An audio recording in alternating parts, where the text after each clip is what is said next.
Hi, this is Sandra, Remax Realtor, found at sandraenns.com. Today I'm going to give you 3 tips on how to get your bedroom ready for showings and open houses. Tip number 1, making sure your bedroom is free and clear of clutter and personal items. Those items are everything from personal photographs, the favorite novel that you're reading, maybe your reading glasses, that glass of water that you used the night before, and you want people to feel comfortable walking into your bedroom. Tip number 2, making sure your bed is made and made well. So that means not just throwing the blanket over top of it or throwing the duvet over top, it's spreading it out, spreading out the wrinkles, fluffing the pillows.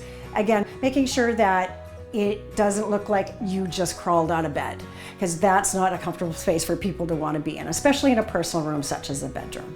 And the last tip, number 3, is clearing the space of any kind of safety items. So that can be everything from flashlight, earthquake kits, maybe some rope ladders, or a fire extinguisher. You need to have those there, really important, but they don't make the greatest staging items. This is Sandra, helping you find real estate that fits.